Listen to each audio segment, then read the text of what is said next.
Assalamualaikum dan salam sejahtera buat penonton Kisah Semasa TV. Kuasa pengampunan bukan hadiah politik. Simpati peribadi Sultan Pahang. Sultan Pahang Al-Sultan Abdullah Riayatuddin Al-Mustafa Billah Shah bertitah bahawa kuasa pengampunan di bawah Perkara 42 Perlembagaan Persekutuan tidak boleh dianggap sebagai hadiah politik atau simpati peribadi. Sebaliknya, Al-Sultan Abdullah menegaskan bahawa kuasa pengampunan itu ialah mekanisme perlembagaan yang sah dan berfungsi sebagai imbangan terakhir dalam sistem keadilan yang bersifat menghukum. Kuasa pengampunan yang diperuntukkan di bawah Perkara 42 Perlembagaan Persekutuan wajar dinilai dengan emosi dan jiwa yang tenang, bukannya dengan sentimen berlebihan atau kepala yang dingin. Baginda bertitah sebarang pengurangan hukuman tidak sesekali memadamkan sabitan mahkamah, menghapuskan rekod kesalahan atau membatalkan prinsip kedaulatan undang-undang yang menjadi asas pentadbiran negara.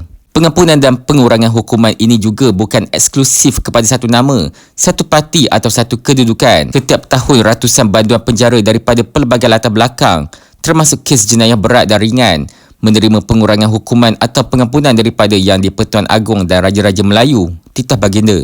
Menurut hantaran itu, Sultan Pahang bertitah demikian ketika berkenan berangkat menghadiri mesyuarat Jumaah Pangkuan Diraja Negeri Pahang kali ke-120 di Hotel Grand Darul Makmur. Turut berangkat Tengku Mahkota Pahang Tengku Hasanal Ibrahim Alam Shah. Dalam pada itu, Al-Sultan Abdullah bertitah keputusan berkenaan tidak dibuat secara unilateral. Sebaliknya, diputuskan melalui musyawarah lembaga pengampunan yang dianggotai wakil institusi utama negara atau negeri, sekaligus mencerminkan proses semok dan imbang yang berlapis.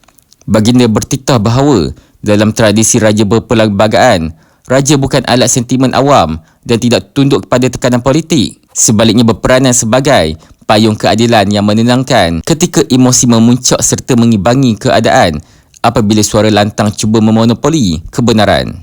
Kuasa pengampunan tidak harus ditafsir sebagai kelemahan sistem.